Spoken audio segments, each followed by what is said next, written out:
안녕하세요. 수채화분 4호입니다. 빨간색하고 보라색을 섞어서 자주색을 만들어 줄 건데요. 물을 많이 섞으셔야 합니다. 꽃잎을 이어 그려주고 이번에는 빨간색과 보라색을 물감을 적게 해서 섞어줍니다. 그리고 위쪽에다가 조금씩 발라주는 거예요. 그러면 자연스럽게 그라데이션이 번집니다. 방금 말씀드린 방법으로 여러 개의 꽃을 계속해서 그릴 건데요. 처음에 긴 꽃잎을 그릴 때는 물을 많이 쓰셔야 되고 위에 어두운 색을 칠할 때는 물을 조금 써야 한다는 것을 명심하세요.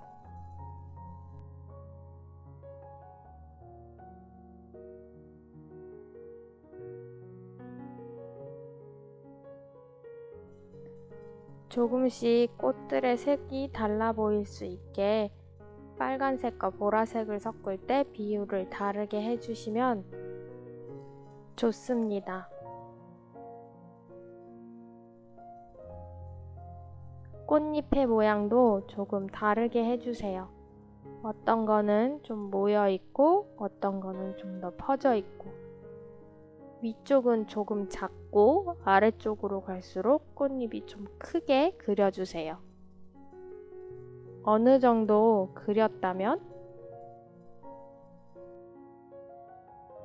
갈색과 빨간색을 섞어 진한 빨간색을 만들어 줄 건데 대신 물을 적게 섞으세요.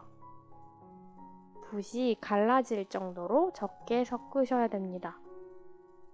보시면 물기가 없어서 하얗게 밀리는 게 보이시죠? 이 정도로 적게 섞으셔서 톡톡톡 찍어주시면 마치 솜사탕처럼 그림이 그려집니다. 이렇게 꽃에 술을 그려주는 거예요. 한번 찍어주시고 아래쪽은 조금 더 어두워질 수 있게 한 번 더 찍어주세요.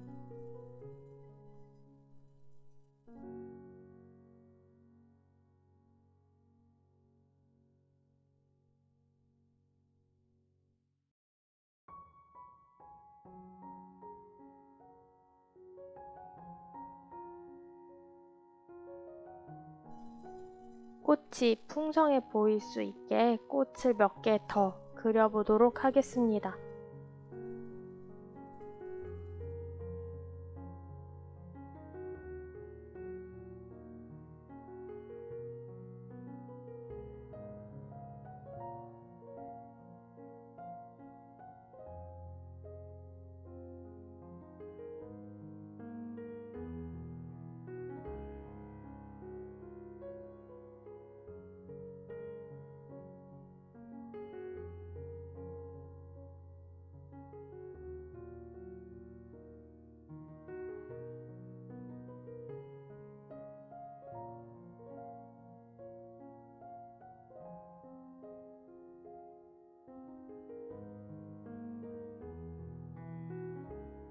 이번엔 잎하고 줄기를 그릴 건데요.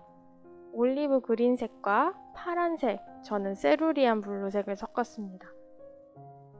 섞어서 조금 쨍한 초록색을 만들어줘서 줄기를 먼저 그려줄 건데요.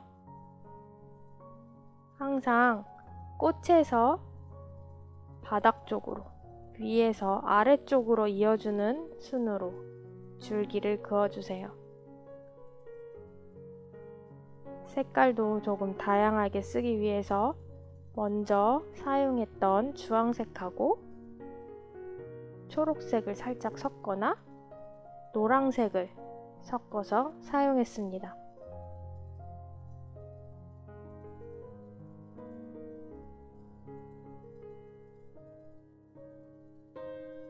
사용할수록 점점 더 물의 양이 늘어나고 물감의 양이 줄어들기 때문에 자연스럽게 연하게 표현될 수 있어요.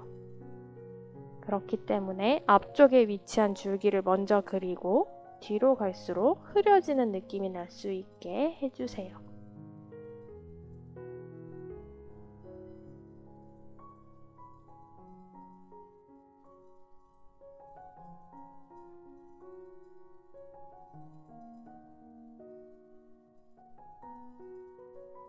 잎도 다 그리셨다면 이제 뒤쪽에 위치해서 살짝 흐려 보이는 꽃을 그려줄 거예요.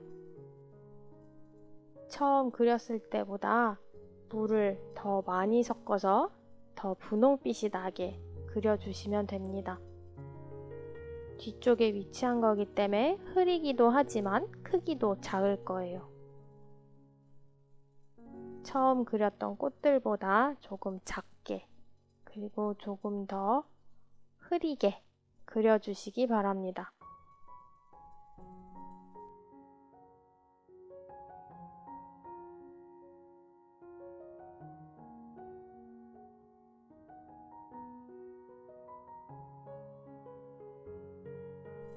줄기로 이어주는 것도 잊지 마세요.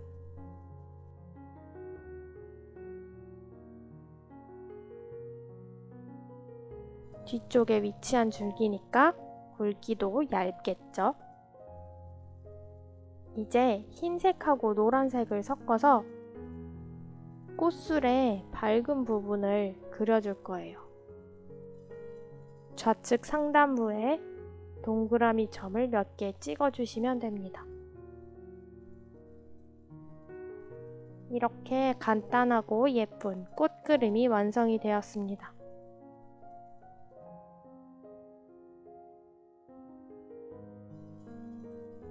감사합니다. 구독과 좋아요도 잊지 말아주세요.